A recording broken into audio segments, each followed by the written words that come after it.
Bugun ertalabdan shunaqa yomg'irlar yog'ib, svejiy havo bo'ldi. Shunaqa aylanishli ob-havo bo'ldi. Bizayam qizim bilan ko'chaga chiqib ketdik. O'g'limni adasiga tashladik va ona bola ikkalamiz mazza qilib sayr qilib kelamiz deb ko'chaga chiqib ketdik. Shu bahonasida bir-ikkita oladigan narsalar bor edi. Hayitlikda yig'ib qo'ygan pullarimiz bor edi. Shularni bir ishlatib kelamiz deb ko'chaga chiqdik. Narsa olish uchun bo'lsa Sergelida joylashgan Lily Kids magaziniga keldik. Biz bulardan anchadan beri narsalar olamiz. Narxlari juda ham yaxshi, narsalari ham sifatli. Olgan narsalarimiz uchun hech qachon afsuslanmaganmiz. Sergelida turadiganlar bo'lsa, bemalol kelib ko'rishingiz mumkin.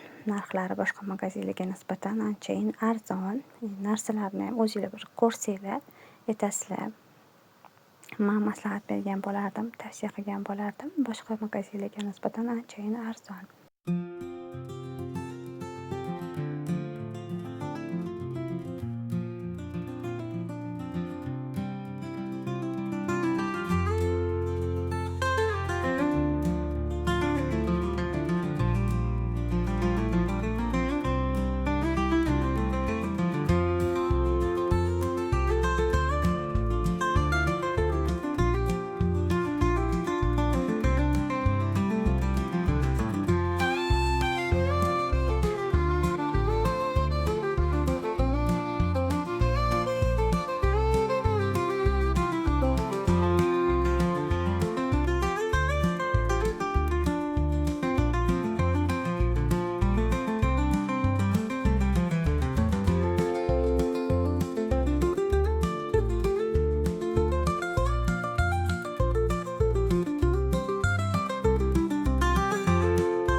Endi bo'lsa olingan narsalarimizni obzor qilib beraman.